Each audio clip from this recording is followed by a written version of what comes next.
علیکم، میں ہوں MS نادر، آپ دیکھ رہے ہیں میرا یوٹیوب چینل آسٹرو نیکسٹ۔ ناظرین، امید ہے کہ آپ سب لوگ خیریت سے ہوں گے۔ مجھے بہت سارے کمنٹس آ رہے تھے اور فرمائشیں آ رہی تھی باقاعدہ کہ موجودہ پاکستان کے موجودہ حالات کے متعلق ایک اور ویڈیو بنائے۔ ویسے حالانکہ میں یہ سب کچھ یہ جو کچھ بھی چل رہا ہے اس کے متعلق میں ساری ویڈیوز بنا چکا ہوں۔ ایک میں نے ویڈیو بنائی تھی، آپ لوگوں کو یاد ہوگی، چینل میں پڑی ہوئی ہے کہ 6 جون 2022 سے لے کر 24 اکتوبر 2022 تک کا پیریڈ جو ہے یہ قانونی ڈنڈا چلے گا۔ قانونی ڈنڈا ویسے اب وہ بظاہر تو چلنا شروع ہو گیا ہے پاکستان میں، آپ سب کو معلوم ہے۔ آج کے کچھ واقعات آپ لوگوں کی نظر میں آئے ہوں گے ضرور، اور اب میں ڈسکس کروں گا تھوڑا سا عمران خان کے ذائچے پہ، کیونکہ بہت سارے لوگ specially army officers, retire army officers بڑے پریشان نظر آتے ہیں۔ مجھے میسج کرتے ہیں، فون کرتے ہیں کہ کیا بنے گا۔ تو 17 جولائی کو الیکشن ہے، اور اس سلسلے میں نے عمران خان کے ذائچے کو تھوڑا سا اسٹڈی کی ہے۔ عمران خان صاحب کا مشکل ٹائم ابھی بھی چل رہا ہے، اور نیکسٹ ایئر 7 مارچ تک عمران خان کے لیے مشکل ٹائم ہے۔ اور اس وقت تو میں ایک اور بات بھی آپ لوگوں سے شیئر کرنا چاہوں گا کہ عمران خان کی ازدواجی لائف بھی ہو سکتا ہے ڈسٹرب ہو جائے، یعنی پیرنی سے بھی حالات، پیرنی اور عمران خان کے حالات خراب ہو سکتے ہیں اکتوبر سے پہلے 24 اکتوبر سے پہلے۔ اور عمران خان اور پیرنی کے سٹارز نہیں ملتے تھے، اور میں تو کہوں گا کہ پیرنی نے ہی عمران خان کو ڈبویا ہے۔ عمران خان کے ذائچے میں ظہور اس وقت 4تھے گھر میں موجود ہے، اور 10ویں گھر کے مقابلے پہ چل رہا ہے۔ 6 جون سے 24 اکتوبر کے درمیان الٹا بھی رہے گا، تو کوئی مقدمہ ہو سکتا ہے، خان صاحب گرفتار ہو سکتے ہیں، اور اسی دوران طلاق کا خطرہ بھی ہو سکتا ہے، یعنی ازدواجی لائف ڈسٹرب ہو سکتی ہے۔ خان صاحب کے سامنے ہو سکتا ہے گوگی بٹ اور عثمان بزدار وغیرہ کے مزید کارنامے جو ہیں وہ سامنے آئیں گے، اور جس کی وجہ سے خان صاحب غصے میں آ سکتے ہیں، کیونکہ انہیں سب کا کارنامہ ان کے جاننے والے تھے، گوگی بٹ بھی اور عثمان بزدار بھی عمران خان کے رشتہ دار نہیں تھے وہ لوگ۔ میں یہ بات ایک ویڈیو میں بتا بھی چکا ہوں کہ 7 مارچ الیکشن اگر 7 مارچ 2023 سے پہلے ہو گئے تو خان صاحب کو ہرا دیا جائے گا، خان صاحب اور اس کی پارٹی کو ہرا دیا جائے گا۔ اور باقی رہا یہ ضمنی الیکشن کے متعلق بھی میں ایسا ہی کہوں گا، ایسا ہی خطرہ رہے گا۔ بظاہر تو حالات خان صاحب کے حق میں جا رہے نظر آ رہے ہیں میڈیا پہ، اور لوگ بہت سارے جلسوں میں امٹ کے آئے ہیں، بھرپور شرکت کی ہے ان لوگوں نے۔ جس حلقے میں بھی خان صاحب نے جلسہ کیا وہ بڑا کامیاب ترین جلسہ رہا ہے۔ بہرحال 7 مارچ تک مجھے تو ایسا لگتا ہے کہ پاکستان کی خارجہ پالیسی یہی رہے گی 7 مارچ 2023 تک، اور غیر مستحکم صورتحال رہے گی۔ اس وقت سیارہ زحل پاکستان کے ذائچے میں 9ویں گھر میں موجود ہے، اور الٹا بھی چل رہا ہے، تو اچانک انڈین طالبان ٹائپ کے لوگ واپس آ سکتے ہیں، اور ایسا لگے گا، ایسا ہو سکتا ہے، ایسا لگے گا کہ پیپلز پارٹی کا پرانا دور جس میں بہت زیادہ دہشت گردی رہی ہے مشرف صاحب کے دور میں اور پیپلز پارٹی کے دور میں، اس دوران وہ والا دور واپس آ گیا ہے۔ اس طرح کا کہ انڈین یا کوئی بھی خفیہ دشمن جو ہے پاکستان کو نقصان پہنچاتا رہے گا، پہنچا سکتا ہے۔ وہ خدا نخواستہ ایسا بھی ہو سکتا ہے کہ کوئی بہت بڑا واقعہ پاکستان میں ہو جائے دہشت گردی کے حوالے سے۔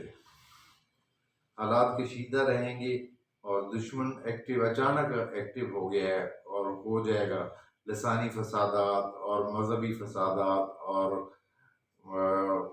ایک دوسرے کو لڑانے کی کوششیں، اور یہ ساری چیزیں ہو سکتی ہیں۔ انڈیا، پاکستان اور چائنا اور امریکہ میں قدرتی آفات اور زلزلہ، طوفانی بارشیں اور یہ تباہی مچا سکتی ہیں۔ پاکستان میں توجہ ہٹاؤ مہم بھی چلتی رہے گی۔ اس کا مطلب آپ شاید سمجھتے ہوں گے کہ پاکستان کے اصل مسائل سے توجہ ہٹانے کے لیے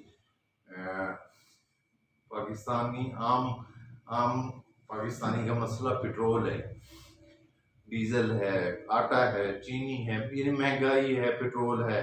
اس سے توجہ ہٹانے کے لیے پاکستان کا خفیہ ہاتھ جو حکومت کو سپورٹ کرتا رہے گا اصل ایشو سے توجہ ہٹانے کے لیے۔ کبھی صحافیوں پہ پرچے ہو جائیں گے، کبھی کوئی مسئلہ نظر آنا شروع ہو جائے گا، یعنی غیر متعلقہ مسائل، اصل مسائل اور ہیں پاکستان کی، اور یہ ایسے چلتا ہی رہے گا۔ اور ابھی ایک بات اور بھی میں ڈسکس کرنا چاہوں گا۔ 6 جولائی سے 20 اگست کے درمیان سیارہ مارس برج ثور میں ہے، ٹورس میں، پاکستان کا 12واں گھر بنتا ہے۔ تو 12ویں گھر میں یعنی انڈر گراؤنڈ دشمن پاکستان کو نقصان پہنچا سکتا ہے۔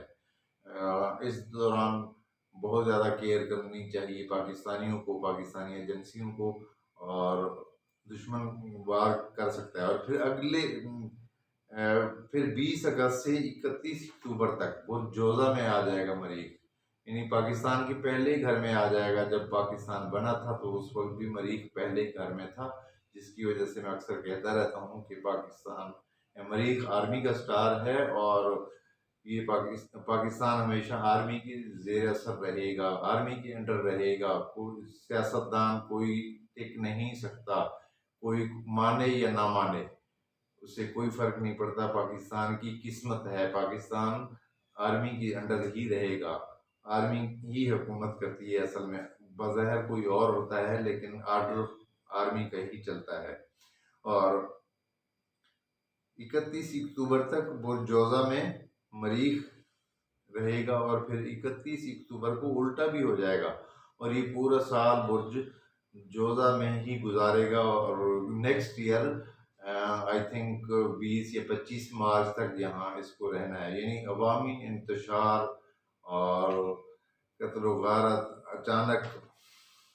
اچانک کوئی دہشت گردی کے واقعات میں اضافہ، اور یہ بھی ہو سکتا ہے کہ مارشل لا لگ جائے، کیونکہ مریخ کی وجہ سے حالات خراب ہوں گے، اور حالات کو کنٹرول کرنے کے لیے آرمی کو آنا پڑے اور مارشل لا لگانا پڑے۔ اب میں آخر میں ایک میسج شامل کرنا چاہوں گا۔ مجھے ایک میسج آیا ہے کینیڈا سے۔ یہ ڈاکٹر جانکی دیوی ہیں، ڈاکٹر جانکی دیوی، انڈین، کہتی ہے میں انڈین ہوں سر، اور انڈین فیملی سمیت ہم لوگ کینیڈا میں رہتے ہیں، وہیں سیٹل ہیں۔ اور میں نے ایک بار آپ کی جمیل فاروقی کے ساتھ ایک ویڈیو دیکھی تھی، جس میں آپ نے بتایا تھا کہ مودی جو ہے قتل ہو جائے گا۔ تو اب وہ ویڈیو میں نے اپنے پاپا کو بھی دکھائی تھی، اور اب میرے وہ پاپا مجھ سے پوچھتے رہتے ہیں کہ ان سے رابطہ کرو، جس بندے نے کہا تھا کہ مودی قتل ہو جائے گا، تو کب قتل ہوگا؟ تو میں اس وقت بھی بتا چکا تھا کہ آنے والے الیکشن سے پہلے مودی قتل ہو سکتا ہے، اور آنے والے الیکشن سے پہلے مودی کی قتل ہونے کا چانس ہوگا۔ اور ویسے بھی 24 اکتوبر سے پہلے مودی کی جان اور اقتدار کا سورج ڈوب بھی سکتا ہے۔ تو یہ تھا آج کا ولاگ، اور آپ سب لوگوں کا بہت شکریہ۔ آپ لوگ بہت اچھا رسپانس دے رہے ہیں، کمنٹس کرتے ہیں، لائک کرتے ہیں، اور چینل کو سبسکرائب کریں، میری ویڈیوز کو شیئر بھی کیا کریں۔ اور کسی نے ذاتی ذائچہ بنوانا ہو تو رابطہ کر سکتا ہے، واٹس ایپ نمبر میں نے دیا ہوا ہے۔ اور date of birth, time of birth, place of birth چاہیے مجھے۔ اصل میں ایکچوئل ذائچہ وہ ہوتا ہے عین پیدائش کے ٹائم پہ جو زمین اور آسمان کے درمیان کون سا برج ہے، وہ اصل سٹار ہوتا ہے، اسی کو ہی کاؤنٹ کرتے ہیں ہم لوگ۔ باقی یہ سرسری اور جنرل باتیں ہوتی ہیں۔ بہت شکریہ، اللہ حافظ۔ جلدی ملاقات ہوتی ہے۔